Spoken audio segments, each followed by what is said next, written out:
Now let's turn to Frank Sesno, who's covered U.S. politics for decades. He served as CNN's Washington bureau chief and is currently the director of strategic initiatives at the George Washington University School of Media and Public Affairs. Frank, welcome to the program.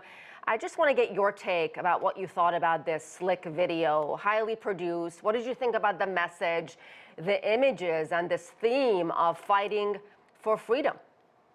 Well, that's what Joe Biden has tried to stand for since he ran the first time. Finishing the job is part of his theme. And the contrast that I draw, the point that I take out of this, it's a video, not a news conference. It's a produced package, not a spontaneous gathering with reporters. There's a camera across from the president, not a crowd. And I think that this is one of the things that's going to be something to watch and potentially a big liability, a problem for him, because he doesn't do well sometimes when he's talking spontaneously, whether he's speaking to a crowd or a reporter like you. And the thing that the White House is going to have to, and the Biden campaign are going to have to be so careful about, is this narrative that develops that he's too old for the job, that he's not quick enough to respond. And so this packaged, produced announcement, is it going to be a packaged, produced campaign? And if so, does it open itself up to sort of suggestions that he's bubble wrapped and he's not up to the real run?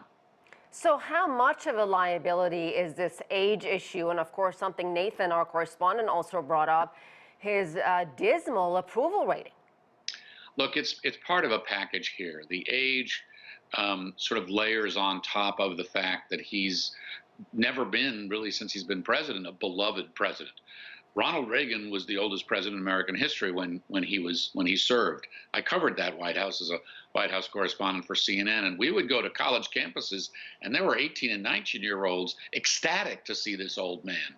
So it's not age by itself. It's how age marries up with energy, imagination, creativity, and charisma. And I think that's really where Biden is lacking. It's not that he lacks substance. As a substantive matter, he's gotten quite a bit and some major things accomplished during his presidency. But much of the American presidency, and certainly the campaign, revolves around this idea of, does he have charisma? Do you want to have a beer with this guy? And that's where Biden has a real problem. And as I say, age just layers on top of that. The idea of thinking that if he were to run and be reelected, he finishes up when he's 86 years old, close to 90, the president of the United States, that's a heavy story. That's a heavy burden to bear. Yeah, and following up on something you said, most Democratic voters, when they heard the news, even people, here in Washington, they're sort of, there's definitely not that level of excitement, frankly, for him or Donald Trump. So speaking of a potential rematch, again, a question I asked Nathan, how is that going to play out? And is it going to be as draining and exhausting as 2020? Talk about the differences and similarities if it comes to that. Well, I'm sort of thinking of this as the rerun presidency and the rerun campaign. Been there, done that. Of course, Trump comes out of the television world, so he knows what reruns are all about. And it just, first of all, it's exhausting. American politics for the last 6 years has been just exhausting and very divisive. That's one thing. Another thing is these are characters who've been on before. At some point, the show gets kind of old. They are both old, and there's a lot of appetite, especially among younger Americans. I'm at a university. I hang out with, I teach young people. They would like to see somebody that feels that they think is more in tune with their world, which moves so fast, which is so digital, which is so instantaneous. And so I think on a lot of different levels, this is just simply not something that's going to generate excitement. It's going to generate passion, maybe, and anger, certainly, because the country is so polarized right now.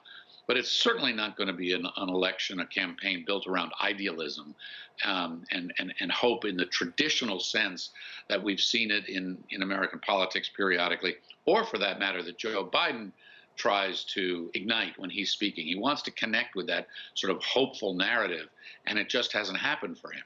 Frank, very quickly, we're running out of time. Do you think Florida Governor Ron DeSantis is going to enter this race? And if he does, how is that going to shake things up? I think he is. I think he's standing back and looking at this play, both the numbers for both of these candidates, the lack of enthusiasm for Trump on the Republican side. I mean, he's still got a bulk of the party, but there's a big chunk of it that would like to see something new and have a new page. And Trump's mounting legal problems. So I think DeSantis will get in, and I think he's going to shake things up. I do. All right, Frank Sesno, thank you very much.